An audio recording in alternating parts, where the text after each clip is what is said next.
if we see this from the Patriots on Sunday, it means they're going well. If we see this, it would be you'd kind of go, oh, we might have a little bit of a tough time here.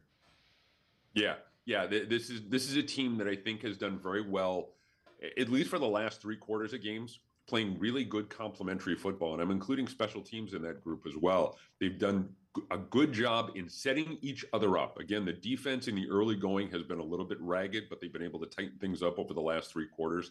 Again, I'll go back to the other thing too. The schedule hasn't been great, and I think this will be a test. As you saw the words from Vrabel there. You listen to Vrabel there at the top of that package, that this is the toughest defense that they will have faced this year. And I think it'll be a really good challenge for Drake May and Steph Diggs and the rest of that offense to be able to kind of see where they stand against a really good defense, particularly against the run. So, I'll say this too, and this is part of the conversation.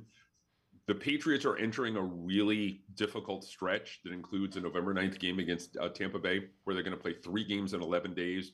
And I think this game is going to be a good measuring stick to see where they are going into that really, really rough stretch. We talked about Drake May and how well he's played. Who else has kind of helped the Patriots get to that 5-2 mark offensively? Diggs in the offensive line. I think those were the two biggest questions coming into this season, at least on the offensive side of the ball. Could Diggs, kind of regain a little bit of that old mojo that he had a few years ago pre-ACL injury? He has been May's preferred target in big moments over the last couple of games. On 3rd and 4th down, he's looked for Diggs. He's been the guy that's kind of moved the chains. And the other thing, too, Diggs has been a very good leader for this team. He talks to the team on the field. They have a pregame speech. He delivers a pregame speech to the team on the field. So you can look for that as well. The other thing, the offensive line. I think last year's offensive line was miserable by any metric.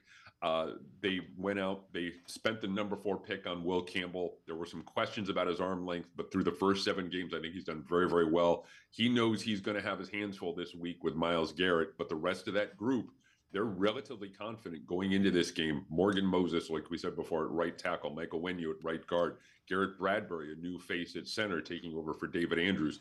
They've had a really good group up front, especially when you contrast it with the fact that they started like 12 guys on the offensive line last year. This year, it's been mostly the same group, and the numbers have really borne that out.